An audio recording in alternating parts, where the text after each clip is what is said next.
Hello, and welcome to Introduction to Generative AI. My name is Dr. Gwendolyn Stripling, and I am the Artificial Intelligence Technical Curriculum Developer here at Google Cloud. In this course, you learn to define generative AI, explain how generative AI works, describe generative AI model types, and describe generative AI applications. Generative AI is a type of artificial intelligence technology that can produce various types of content, including text, imagery, audio, and synthetic data. But what is artificial intelligence? Well, since we are going to explore generative artificial intelligence, let's provide a bit of context. So two very common questions asked are, what is artificial intelligence, and what is the difference between AI and machine learning? One way to think about it is that AI is a discipline, like physics, for example. AI is a branch of computer science that deals with the creation of intelligent agents, which are systems that can reason and learn and act autonomously. Essentially, AI has to do with the theory and methods to build machines that think and act like humans. In this discipline, we have machine learning, which is a subfield of AI. It is a program or system that trains a model from input data. The trained model can make useful predictions from new or never-before-seen data drawn from the same one used to train the model. Machine learning gives the computer the ability to learn without explicit programming. Two of the most common classes of machine learning models are unsupervised and supervised ML models. The key difference between the two is that with supervised models, we have labels. Labeled data is data that comes with a tag, like a name, a type, or a number. Unlabeled data is data that comes with no tag. This graph is an example of the sort of problem that a supervised model might try to solve. For example, let's say you are the owner of a restaurant. You have historical data of the bill amount and how much different people tipped based on order type, whether it was picked up or delivered. In supervised learning, the model learns from past examples to predict future values, in this case, tips. So here the model uses the total bill amount to predict the future tip amount based on whether an order was picked up or delivered. This is an example of the sort of problem that an unsupervised model might try to solve. So here you want to look at tenure and income and then group or cluster employees to see whether someone is on the fast track. Unsupervised problems are all about discovery, about looking at the raw data and seeing if it naturally falls into groups. Let's get a little deeper and show this graphically, as understanding these concepts are the foundation for your understanding of generative AI. In supervised learning, testing data values, or X, are input into the model. The model outputs a prediction and compares that prediction to the training data used to train the model. If the predicted test data values and actual training data values are far apart, that's called error. And the model tries to reduce this error until the predicted and actual values are closer together. This is a classic optimization problem. Now that we've explored the difference between artificial intelligence and machine learning, and supervised and unsupervised learning, let's briefly explore where deep learning fits as a subset of machine learning methods. While machine learning is a broad field that encompasses many different techniques, deep learning is a type of machine learning that uses artificial neural networks, allowing them to process more complex patterns than machine learning. Artificial neural networks are inspired by the human brain. They are made up of many interconnected nodes, or neurons, that can learn to perform tasks by processing data and making predictions. Deep learning models typically have many layers of neurons, which allows them to learn more complex patterns than traditional machine learning models. And neural networks can use both labeled and unlabeled data. This is called semi-supervised learning. In semi-supervised learning, a neural network is trained on a small amount of labeled data and a large amount of unlabeled data. The labeled data helps the neural network to learn the basic concepts of the task, while the unlabeled data helps the neural network to generalize to new examples. Now, we finally get to where generative AI fits into this AI discipline. Gen AI is a subset of deep learning, which means it uses artificial neural networks, can process both labeled and unlabeled data using supervised, unsupervised, and semi-supervised methods. Large language models are also a subset of deep learning. Deep learning models, or machine learning models in general, can be divided into two types: generative and discriminative. A discriminative model is a type of model that is used to classify or predict labels for data points. Discriminative models are typically trained on a data set of labeled data points, and they learn the relationship between the features of the data points and the labels. Once a discriminative model is trained, it can be used to predict the label for new data points. A generative model generates new data instances based on a learned probability distribution of existing data. Thus, generative models generate new content. Take this example. Here, the discriminative model learns the conditional probability distribution, or the probability of y, our output, given x, our input, that this is a dog, and classifies it as a dog and not a cat. The generative model learns the joint probability distribution, or the probability of x and y, and predicts the conditional probability that this is a dog, and can then generate a picture of a dog. So to summarize, generative models can generate new data instances, while discriminative models discriminate between different kinds of data instances. The top image shows a traditional machine learning model which attempts to learn the relationship between the data and the label, or what you want to predict. The bottom image shows a generative AI model which attempts to learn patterns on content so that it can generate new content. A good way to distinguish what is Gen AI and what is not is shown in this illustration. It is not Gen AI when the output, or Y, or label, is a number or a class, for example, spam or not spam, or a probability. It is Gen AI when the output is natural language, like speech or text, an image or audio, for example.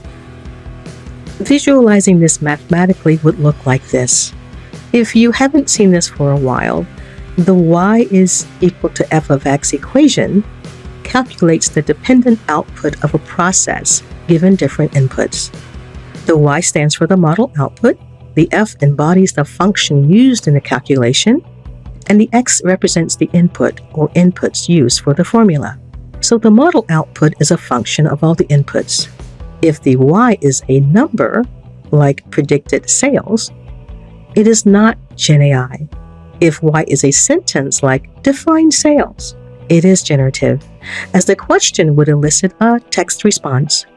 The response would be based on all the massive large data the model was already trained on. To summarize, at a high level, the traditional classical supervised and unsupervised learning process takes training code and label data to build a model. Depending on the use case or problem, the model can give you a prediction, it can classify something, or cluster something. We use this example to show you how much more robust the Gen AI process is. The Gen AI process can take training code, labeled data, and unlabeled data of all data types and build a foundation model. The foundation model can then generate new content. For example, text, code, images, audio, video, etc. We've come a long way from traditional programming to neural networks to generative models. In traditional programming, we used to have to hard code the rules for distinguishing a cat. The type, animal, legs, 4. Ears? 2. Fur? Yes. Likes yarn and catnip. In the wave of neural networks, we could give the network pictures of cats and dogs and ask, is this a cat? And it would predict a cat. In the generative wave, we, as users, can generate our own content, whether it be text, images, audio, video, etc. For example, models like Palm, or Pathways Language Model, or Lambda, language model for dialogue applications, ingest very, very large data from the multiple sources across the internet and build foundation language models we can use simply by asking a question, whether typing it into a prompt or verbally talking into the prompt itself. So when you ask it, what's a cat? It can give you everything it has learned about a cat. Now we come to our formal definition. What is generative AI? Gen AI is a type of artificial intelligence that creates new content based on what it has learned from existing content. The process of learning from existing content is called training and results in the creation of a statistical model. When given a prompt, Gen AI uses the model to predict what an expected response might be, and this generates new content. Essentially, it learns the underlying structure of the data and can then generate new samples that are similar to the data it was trained on. As previously mentioned, a generative language model can take what it has learned from the examples it's been shown and create something entirely new based on that information. Large language models are one type of generative AI since they generate novel combinations of text in the form of natural-sounding language. A generative image model takes an image as input and can output text, another image, or video. For example, under the output text, you can get visual question answering, while under output image, an image completion is generated, and under output video, animation is generated. A generative language model takes text as input and can output more text, an image, audio, or decisions. For example, under the output text, question answering is generated, and under output image, a video is generated. We've stated that generative language models learn about patterns in language through training data. Then, given some text, they predict what comes next. Thus, generative language models are pattern matching systems. They learn about patterns based on the data you provide. Here is an example. Based on things it's learned from its training data, it offers predictions of how to complete this sentence. I'm making a sandwich with peanut butter and jelly. Here is the same example using BARD, which is trained on a massive amount of text data and is able to communicate and generate human-like text in response to a wide range of prompts and questions. Here is another example. The meaning of life is, and BARD gives you a contextual answer and then shows the highest probability response. The power of generative AI comes from the use of transformers. Transformers produced the 2018 revolution in natural language processing. At a high level, a transformer model consists of an encoder and decoder. The encoder encodes the input sequence and passes it to the decoder, which learns how to decode the representation for a relevant task. In transformers, hallucinations are words or phrases that are generated by the model that are often nonsensical or grammatically incorrect. Hallucinations can be caused by a number of factors, including the model is not trained on enough data, or the model is trained on noisy or dirty data, or the model is not given enough context, or the model is not given enough constraints. Hallucinations can be a problem for transformers because they can make the output text difficult to understand. They can also make the model more likely to generate incorrect or misleading information. A prompt is a short piece of text that is given to the large language model as input. and it can be used to control the output of the model in a variety of ways. Prompt design is the process of creating a prompt that will generate the desired output from a large language model.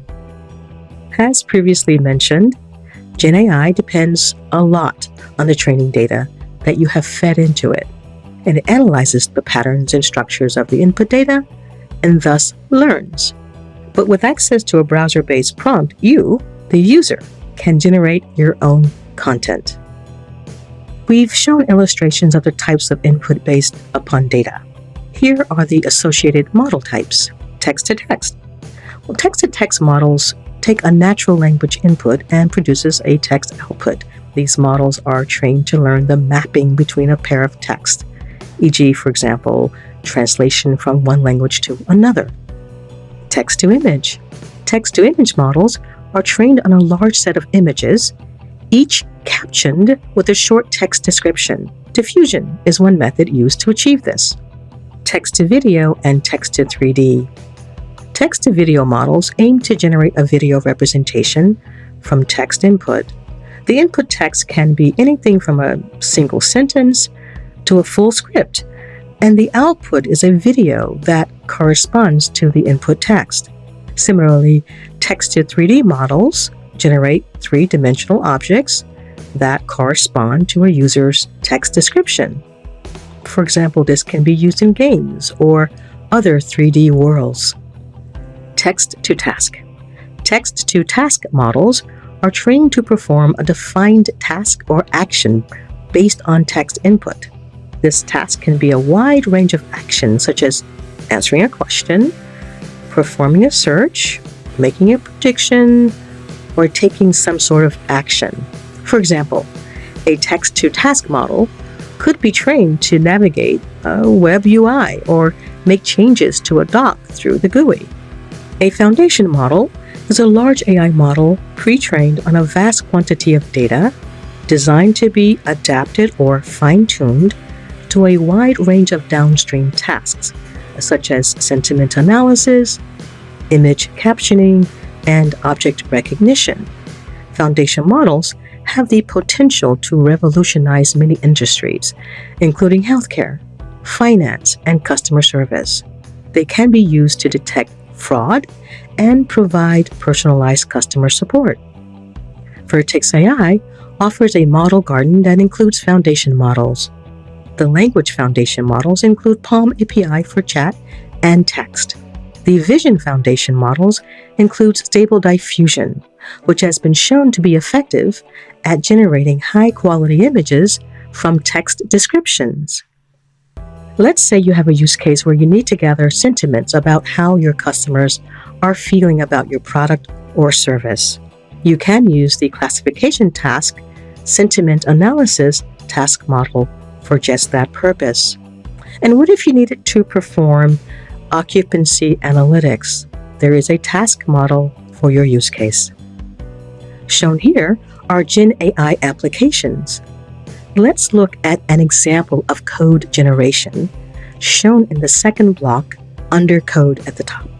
In this example, I've input a code file conversion problem, converting from Python to JSON. I use BART and I insert into the prompt box the following. I have a pandas data frame with two columns, one with the file name and one with the hour in which it is generated. I'm trying to convert this into a JSON file in the format shown on screen. BART returns the steps I need to do this, and the code snippet. And here, my output is in a JSON format. It gets better. I happen to be using Google's free browser-based Jupyter Notebook, known as Colab, and I simply export the Python code to Google's Colab. To summarize, BART code generation can help you debug your lines of source code, explain your code to you line by line, craft SQL queries for your database, translate code from one language to another, and generate documentation and tutorials for source code. Generative AI Studio lets you quickly explore and customize Gen AI models that you can leverage in your applications on Google Cloud. Generative AI Studio helps developers create and deploy Gen AI models by providing a variety of tools and resources that make it easy to get started. For example, there's a library of pre-trained models. There is a tool for fine-tuning models. There is a tool for deploying models to production. And there is a community forum for developers to share ideas and collaborate. Generative AI App Builder lets you create Gen AI apps without having to write any code. Gen AI App Builder has a drag-and-drop interface that makes it easy to design and build apps.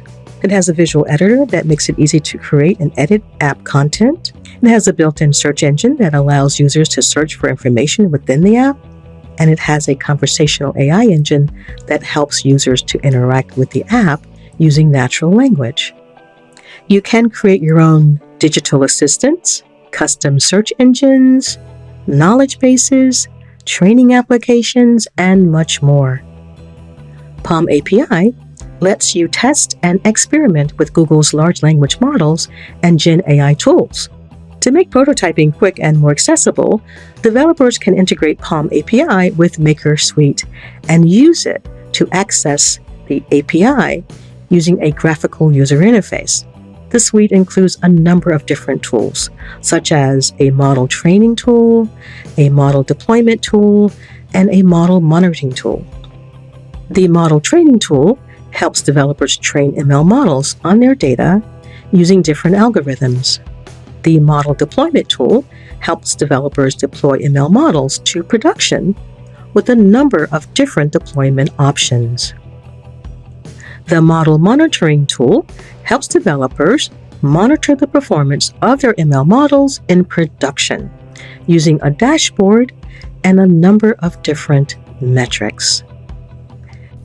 Welcome to the Introduction to the Generative AI Studio course. In this video, you learn what Generative AI Studio is and describe its options for use. You also demo the Generative AI Studio's language tool yourself. What is Generative AI? It is a type of artificial intelligence that generates content for you. What kind of content? Well, the generative content can be multimodal, including text, images, audio, and video. When given a prompt or a request, Generative AI can help you achieve various tasks, such as document summarization, information extraction, code generation, marketing campaign creation, virtual assistants, and call center bot. And these are just a few examples.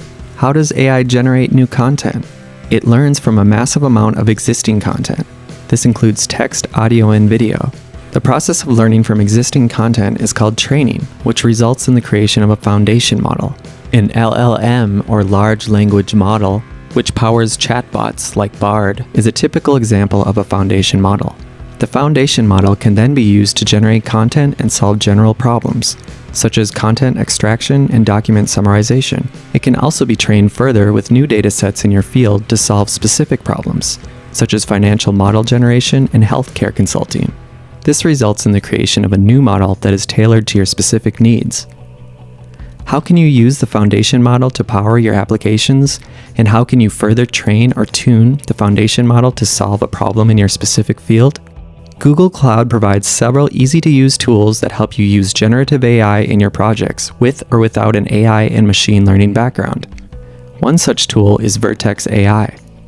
Vertex AI is an end-to-end ML development platform on Google Cloud that helps you build, deploy, and manage machine learning models. With Vertex AI, if you are an app developer or data scientist and want to build an application, you can use Generative AI Studio to quickly prototype and customize generative AI models with no code or low code. If you are a data scientist or ML developer who wants to build and automate a generative AI model, you can start from Model Garden.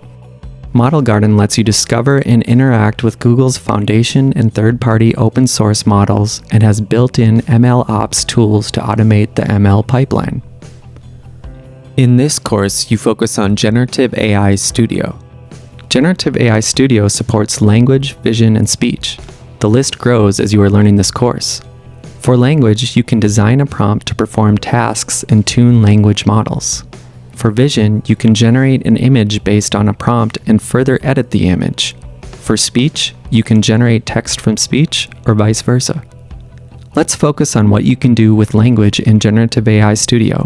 Specifically, you can design prompts for tasks relevant to your business use case, including code generation, create conversations by specifying the context that instructs how the model should respond, and tune a model so it is better equipped for your use case, which allows you to then deploy to an endpoint to get predictions or test it in prompt design. Let's walk through these 3 features in detail. First is prompt design. To get started experimenting with large language models or LLMs, click on New Prompt. In the world of generative AI, a prompt is just a fancy name for the input text that you feed to your model. You can feed your desired input text, like questions and instructions, to the model. The model will then provide a response based on how you structured your prompt. Therefore, the answers you get depend on the questions you ask. The process of figuring out and designing the best input text to get the desired response back from the model is called prompt design, which often involves a lot of experimentation. Let's start with a free-form prompt. One way to design a prompt is to simply tell the model what you want. In other words, provide an instruction. For example, generate a list of items I need for a camping trip to Joshua Tree National Park. We send this text to the model, and you can see the model outputs a useful list of items we don't want to camp without. This approach of writing a single command so that the LLM can adopt a certain behavior is called zero-shot prompting. Generally, there are 3 methods that you can use to shape the model's response in a way that you desire. Zero-shot prompting is a method where the LLM is given no additional data on the specific task that is being asked to perform. Instead, it is only given a prompt that describes the task. For example, if you want the LLM to answer a question, you just prompt, "What is prompt design?" One-shot prompting is a method where the LLM is given a single example of the task that is being asked to perform. For example, if you want the LLM to write a poem, you might provide a single example poem. And few-shot prompting is a method where the LLM is given a small number of examples of the task that it is being asked to perform.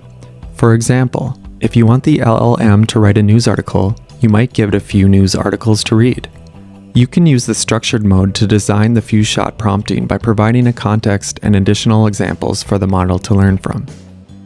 The structured prompt contains a few different components. First, we have the context, which instructs how the model should respond. You can specify words the model can or cannot use, topics to focus on or avoid, or a particular response format. And the context applies each time you send a request to the model. Let's say we want to use an LLM to answer questions based on some background text. In this case, a passage that describes changes in rainforest vegetation in the Amazon. We can paste in the background text as the context. Then we add some examples of questions that could be answered from this passage, like what does LGM stand for? Or what did the analysis from the sediment deposits indicate? We'll need to add in the corresponding answers to these questions to demonstrate how we want the model to respond. Then we can test out the prompt we've designed by sending a new question as input. And there you go, you've prototyped a Q&A system based on background text in just a few minutes. Please note a few best practices around prompt design. Be concise. Be specific and well-defined. Ask one task at a time. Turn generative tasks into classification tasks. For example, instead of asking what programming language to learn, ask if Python, Java, or C is a better fit for a beginner in programming, and improve response quality by including examples. Adding instructions and a few examples tends to yield good results. However, there's no one best way to write a prompt. You may need to experiment with different structures, formats, and examples to see what works best for your use case. For more information about prompt design, please check Text Prompt Design in the reading list. So, if you've designed a prompt that you think is working pretty well, you can save it and return to it later. Your saved prompt will be visible in the prompt gallery, which is a curated collection of sample prompts that show how generative AI models can work for a variety of use cases. Finally, in addition to testing different prompts and prompt structures, there are a few model parameters you can experiment with to try and improve the quality of responses. First, there are different models you can choose from. Each model is tuned to perform well on specific tasks. You can also specify the temperature, top P and top K. These parameters all adjust the randomness of responses by controlling how the output tokens are selected. When you send a prompt to the model, it produces an array of probabilities over the words that could come next. And from this array, we need some strategy to decide what to return. A simple strategy might be to select the most likely word at every time step, but this method can result in uninteresting and sometimes repetitive answers. On the contrary, if you randomly sample over the distribution returned by the model, you might get some unlikely responses. By controlling the degree of randomness, you can get more unexpected and some might say creative responses. Back to the model parameters. Temperature is a number used to tune the degree of randomness. Low temperature means to select the words that are highly possible and more predictable. In this case, those are flowers and the other words that are located at the beginning of the list. This setting is generally better for tasks like Q&A and summarization, where you expect a more predictable answer with less variation. High temperature means to select the words that have low possibility and are more unusual. In this case, those are bugs and the other words that are located at the end of the list. This setting is good if you want to generate more creative or unexpected content. In addition to adjusting the temperature, top K lets the model randomly return a word from the top K number of words in terms of possibility. For example, top 2 means you get a random word from the top 2 possible words including flowers and trees. This approach allows the other high-scoring word a chance of being selected. However, if the probability distribution of the words is highly skewed and you have one word that is very likely and everything else is very unlikely, this approach can result in some strange responses.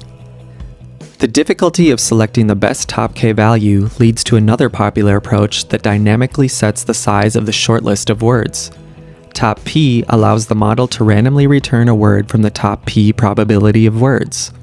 With top P, you choose from a set of words with the sum of the likelihoods not exceeding P. For example, P of 0.75 means you sample from a set of words that have a cumulative probability greater than 0.75. In this case, it includes 3 words: flowers, trees, and herbs. This way, the size of the set of words can dynamically increase and decrease according to the probability distribution of the next word on the list. In sum, Generative AI Studio provides a few model parameters for you to play with, such as the model, temperature, top K, and top P. Note that you are not required to adjust them constantly, especially top K and top P. Now let's look at the second feature, which creates conversations. First, you need to specify the conversation context. Context instructs how the model should respond. For example, specifying words the model can or cannot use, topics to focus on or avoid, or response format. Context applies each time you send a request to the model. For a simple example, you can define a scenario and tell the AI how to respond to help desk queries. Your name is Roy. You are a support technician of an IT department. You only respond with, "Have you tried turning it off and on again?" to any queries. You can tune the parameters on the right, the same as you do when designing the prompt. To see how it works, you can type, "My computer is slow" in the chat box and press enter. The AI responds, "Have you tried turning it off and on again?" exactly as you told the AI to do. The cool thing is that Google provides the APIs and SDKs to help you build your own application. You can simply click View Code. First, you need to download the Vertex AI SDKs that fit your programming language, like Python and curl. SDK stands for Software Design Kits. They implement the functions and do the job for you. You use them like you call libraries from the code. You then follow the sample code and the API and insert the code into your application. Now let's look at the third feature, tune a language model. If you've been prototyping with large language models, you might be wondering if there's a way you can improve the quality of responses beyond just prompt design. So let's learn how to tune a large language model and how to launch a tuning job from Generative AI Studio. As a quick recap, the prompt is your text input that you pass to the model. Your prompt might look like an instruction, and maybe you add some examples. Then you send this text to the model so that it adopts the behavior that you want. Prompt design allows for fast experimentation and customization, and because you're not writing any complicated code, you don't need to be an ML expert to get started. But producing prompts can be tricky. Small changes in wording or word order can affect the model results in ways that aren't totally predictable, and you can't really fit all that many examples into a prompt. Even when you do discover a good prompt for your use case, you might notice the quality of model responses isn't totally consistent. One thing we can do to alleviate these issues is to tune the model. So what's tuning? Well, one version you might be familiar with is fine-tuning. In this scenario, we take a model that was pre-trained on a generic dataset. We make a copy of this model, then using those learned weights as a starting point, we retrain the model on a new domain-specific dataset. This technique has been pretty effective for lots of different use cases, but when we try to fine-tune LLMs, we run into some challenges. LLMs are, well as the name suggests, large, so updating every weight can take a long training job. Compound all of that computation with the hassle and cost of now having to serve this giant model, and as a result, fine-tuning a large language model might not be the best option for you. But there's an innovative approach to tuning called parameter-efficient tuning. This is a super exciting research area that aims to reduce the challenges of fine-tuning LLMs by only training a subset of parameters. These parameters might be a subset of the existing model parameters, or they could be an entirely new set of parameters. For example, maybe you add on some additional layers to the model or an extra embedding to the prompt. If you want to learn more about parameter-efficient tuning and some of the different methods, a summary paper is included in the reading list of this course. But if you just want to get to building, then let's move to Generative AI Studio and see how to start a tuning job. From the language section of Generative AI Studio, select Tuning. To create a tuned model, we provide a name, then point to the local or cloud storage location of your training data. Parameter-efficient tuning is ideally suited for scenarios where you have modest amounts of training data, say hundreds or maybe thousands of training examples. Your training data should be structured as a supervised training dataset in a text-to-text format.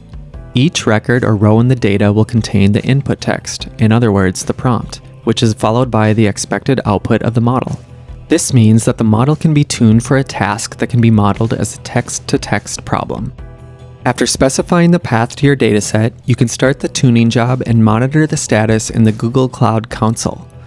When the tuning job completes, you'll see the tuned model in the Vertex AI model registry, and you can deploy it to an endpoint for serving, or you can test it in the Generative AI Studio. In this course, you learned what Generative AI is and the tools provided by Google Cloud to empower your project with Generative AI capabilities. Specifically, you focused on Generative AI Studio, where you can use Gen AI in your application by quickly prototyping and customizing generative AI models. You learned that Generative AI Studio supports 3 options: language, vision, and speech. You then walked through the 3 major features in language: design and test prompt, create conversations, and tune models. This was a short lesson introducing Generative AI Studio on Vertex AI. For more information about natural language processing and different types of language models like decoder, encoder, transformer, and LLM, please check the course titled Natural Language Processing on Google Cloud, listed in the reading list. Now it's time to play with Generative AI Studio in a hands-on lab where you design and test prompts in both freeform and structured modes, create conversations, and explore the prompt gallery. By the end of this lab, you will be able to use the capabilities of Generative AI Studio that we've discussed in this course. Have fun exploring. Thank you for watching our course, Introduction to Generative AI.